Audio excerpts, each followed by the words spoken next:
One day, something really unexpected happened to me. It all began when I took my husband to the doctor for a regular checkup. We thought it would be just a normal visit, but it turned out to be a big shock. The doctor, Dr. Lawrence, looked very serious and told us some scary news about my husband's health. His serious face made it clear this was serious. I felt really scared and couldn't believe what I was hearing. The person I loved and took care of was now causing me worry and fear. Dr. Lawrence told me I should think about my own safety and maybe stay away from my husband for a while. His words made me feel really overwhelmed and afraid. My name is Betty Frieden, and I'm 50 years old. I spent the last 10 years working at a big company that makes medicine.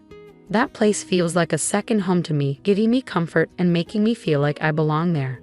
Even though I'm older, I've kept working full-time and earned respect from my coworkers. Not many people my age still work full-time, but I've always been okay with it.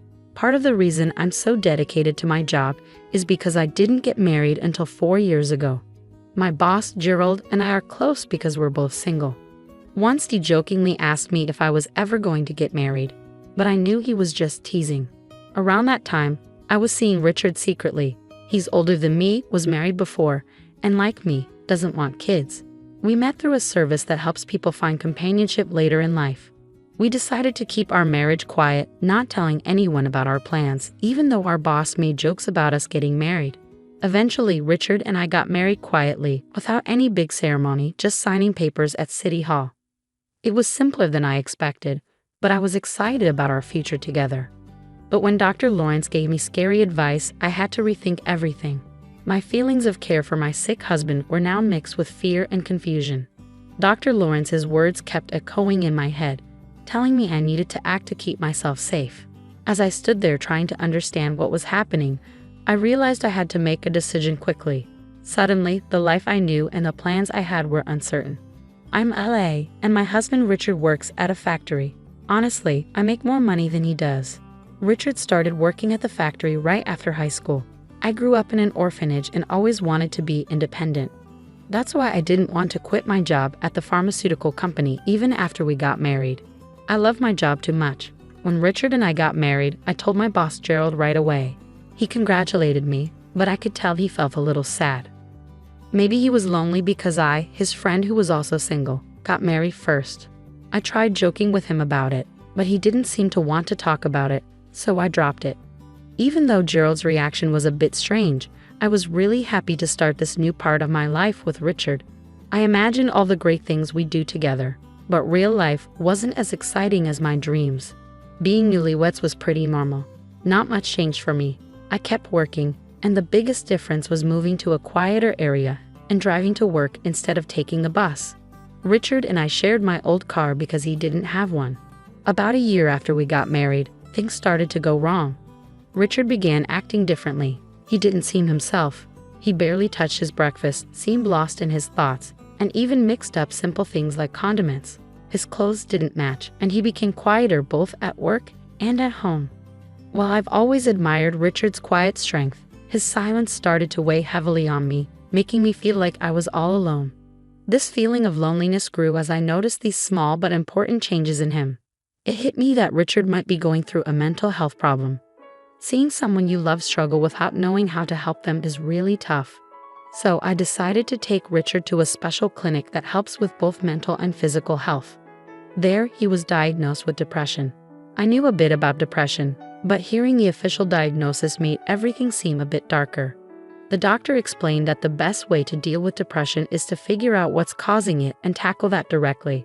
But finding out what exactly was making Richard depressed was hard. He'd been working at the same factory for years without any problems, and nothing big had changed at his job. I even worried that maybe our marriage was somehow making him feel this way. As we talked with the doctor, I reassured him that Richard and I were living a happy life together, and we couldn't pinpoint any specific problems at home that might have caused Richard's depression. The doctor told us to come back if anything changed, or if we figured out what might be causing his depression. But even after visiting the clinic multiple times, we couldn't find out why Richard was feeling so down. And as time went on, his depression only got worse. On his worst days, he could hardly get out of bed, often had headaches, and sometimes had to call in sick to work. He lost his appetite and a noticeable amount of weight. Eventually, he had to quit his job because he couldn't keep up anymore. Richard felt really guilty for relying on me financially, but I assured him that I was okay with working. My main concern was his health. It was really hard to see him suffering so much, and I was always worried about him. Once, when I was at work, Richard went out and got lost on his way back home. That made me worry even more because I wondered if he was not just dealing with depression, but maybe even dementia. That thought added to my stress. When my coworkers asked how things were going, I had to admit that Richard wasn't getting better. It's really tough to watch someone you love struggle so much without being able to help them. One day, Gerald, my boss, noticed that I looked really tired and gave me an energy drink. It made me feel a little better, and I was touched by his kindness. He reminded me that we're all in this together, and his words almost made me cry. With everything going on with Richard, I hadn't realized how much stress I was under. It became clear that I needed to take care of myself too, or else I might fall apart. So I threw myself into my work, trying to keep things as normal as possible in our lives. A year had gone by, but things hadn't gotten any better for Richard. If anything, they'd gotten worse. As our third wedding anniversary approached, I couldn't see any improvement in his condition. Then, one morning, I realized our car was missing. I checked again, but it was definitely gone. Since Richard's diagnosis, I was the only one who drove it, and I hadn't used it since the day before. So it should have been at home. I asked Richard if he knew where the car might be. He said he thought it was there when he got home yesterday. I remembered he had gone out for a bit while I was at work. The doctor had suggested he try walking or jogging to help him cope. If the car was there when he came back, it must have disappeared during the night. With the car gone, I had to use public transport and ended up being about 10 minutes late for work.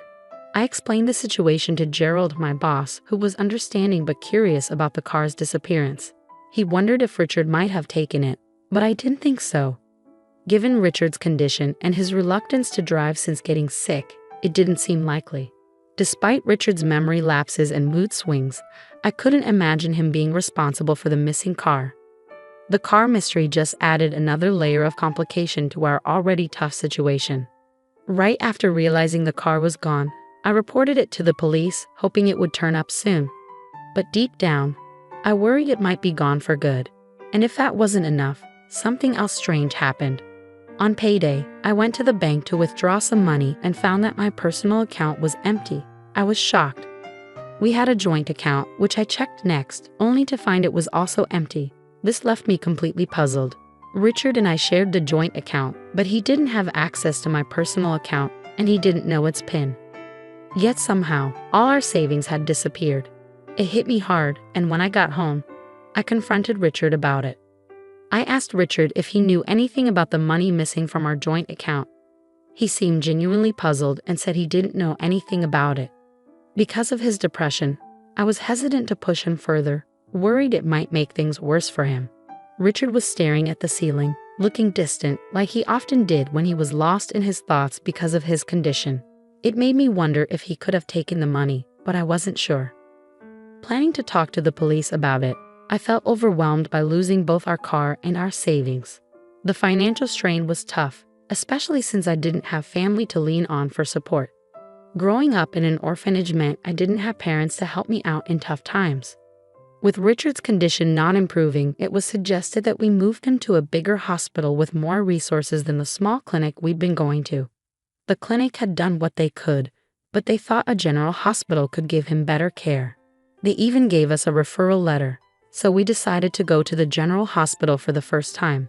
Taking a taxi there was a bit nerve-wracking for me, and Richard stayed quiet throughout the journey, lost in his own thoughts. As we arrived at the hospital, I took a deep breath, preparing for whatever might come next. I walked into the hospital and handed over the referral letter at the reception, expecting to wait a while since it was a busy place. The lobby was full of patients, each waiting for their turn. After about an hour, Richard was finally called in for his consultation. While he went inside, I took out a book to pass the time. But before Richard had even settled into the doctor's office, a nurse came up to me. "Excuse me, are you Mrs. Simmons?" she asked. I said yes, and she told me the doctor wanted to see me. Since I was used to discussing Richard's condition, I figured it was something similar this time. I followed her to another room, feeling a bit anxious. There, I met a doctor who looked a bit older than me, with gray hair and a kind manner. Before I could even sit down properly, I asked if this was about Richard's condition. He nodded seriously, and I braced myself for whatever news he had for me. The doctor's next words caught me completely off guard. He told me that Richard had been arrested for fraud 10 years ago, and advised me to keep my distance from him. I was utterly confused. Why was this coming up now during a routine medical visit? The doctor explained that he suspected Richard might be faking his depression. He remembered treating a deep cut on Richard's leg during surgery 10 years ago, which raised his doubts. This revelation shocked me.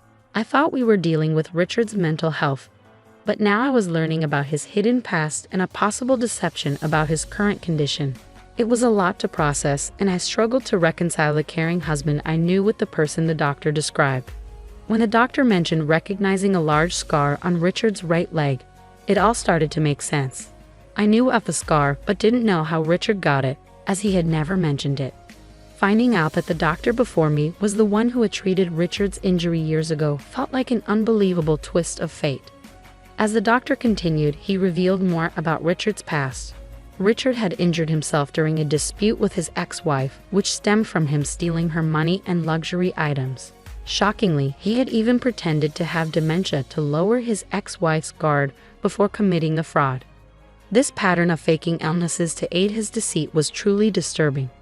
Learning about Richard's criminal history and arrest was overwhelming.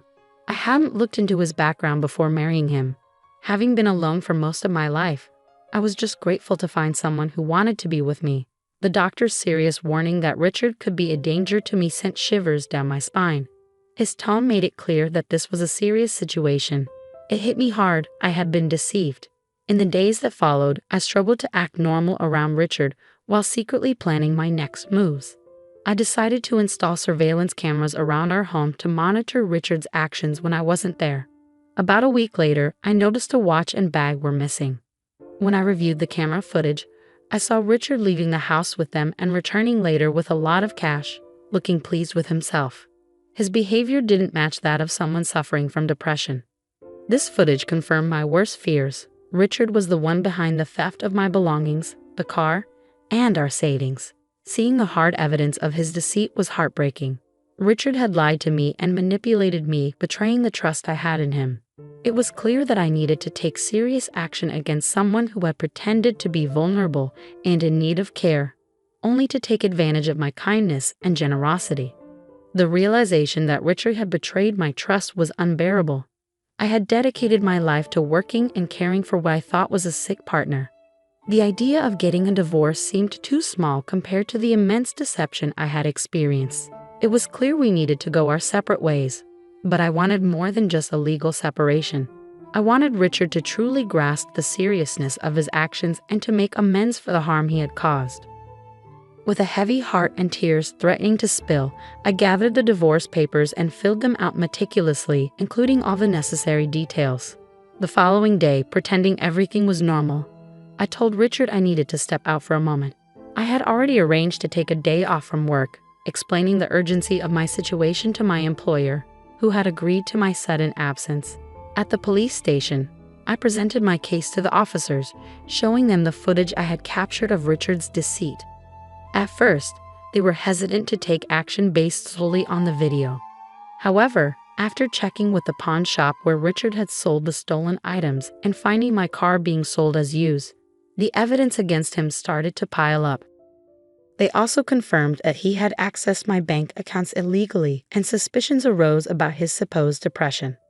As the truth came out, I felt a mix of relief and sadness. Given Richard's criminal history, the police decided to act quickly and prepared to arrest him. When we returned home with the officers in the early afternoon, Richard looked surprised to see me and even more shocked by the police presence. Despite the divorce papers I held, his focus was on the officers as they informed him of his arrest for fraud. Richard protested, trying to use his depression as a defense, but I wasn't fooled. The doctor from the general hospital had already cast doubt on Richard's claims about his mental health. In that moment, facing the consequences of his actions and the end of our marriage, Richard's mask started to slip.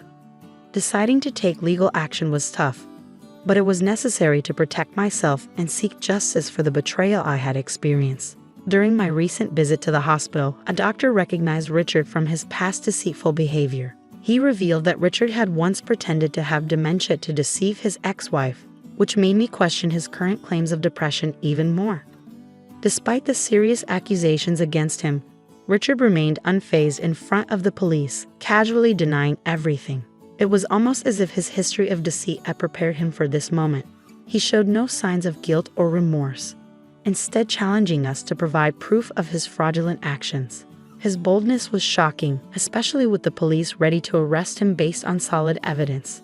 It was clear that he was accustomed to manipulating situations and underestimating their seriousness. For 4 years, he had deceived me, taking advantage of my trust to steal from me and exploit my kindness. Yet, in a twisted attempt to shift blame, Richard suggested that it was my fault for being too trusting, which felt like another insult. His audacity was astounding. I had supported him, hoping for his recovery, only to be betrayed and treated with disdain. In that moment, I lost my patience. I declared my intention to seek legal advice and pursue alimony, urging Richard to face the consequences of his actions. My outburst at the police station surprised everyone, including the officers, but it finally seemed to shake Richard's composure. As the police handcuffed him, his defiance crumbled. He looked defeated, his arrogance replaced with frustration as he was led away. Watching the scene unfold, I felt detached, as if I were watching someone else's life unravel. Ever since the doctor's warning, nothing had seemed real anymore. Yet, here I was, confronted with the harsh reality of my situation, determined to move forward from the chaos Richard had caused. Watching Richard being taken away by the police felt surreal, almost like a scene from a dream. This moment marked a turning point, allowing me to imagine a return to the life I had before the chaos of marriage consumed it. As a sense of relief washed over me, knowing I wouldn't spend my future under Richard's manipulative control, I also felt a wave of loneliness. Waiting more than 47 years to marry, the idea of being alone once again overshadowed my newfound freedom. 2 months later, our divorce was finalized. Richard's arrest had caused a slight delay in the process, but by the time everything was official, my emotions had settled. I was able to reflect on our shared history with a clear mind. Richard's future was uncertain, facing imprisonment for his second offense. I could only hope that this experience would lead him to sincerely reconsider his choices. In the aftermath of our dissolved marriage, which had become nothing more than a disillusioning memory, I found myself contemplating my next steps over a simple lunch at work. It was then that my boss, Gerald, approached me with his store-bought hot dog lunch and made a seemingly casual yet loaded comment. "I think you'd be just fine if you were with me," he said almost offhandedly. His words caught me off guard, and it took a moment for their full weight to sink in, leaving me momentarily flustered. "Yes, I'm serious," he added, noticing my hesitation. His tone was smooth yet sincere. I was speechless, momentarily forgetting about my lunch as I processed his proposition. Gerald then went back to work, leaving me to contemplate his unexpected offer. In the days that followed, the idea of a romantic relationship with Gerald had never crossed my mind. Yet, I couldn't ignore the care and stability he had always shown me. His steady presence and responsible nature suddenly made me see him in a new light. Despite my initial reaction, as I continued to eat and ponder, the seeds of possibility that Gerald had planted began to take root in my mind, suggesting a future I hadn't dared to imagine until now. The idea of inviting Gerald out for a meal after work sparked a warmth within me. It kindled a sense of hope for the future. Perhaps this was the perfect moment to embark on a new journey, to explore the possibility of happiness and companionship once again. The thought of stepping out of my comfort zone and into a new beginning with someone who had shown me kindness and support felt both thrilling and comforting. Tonight, I decided, could be the start of something new and beautiful.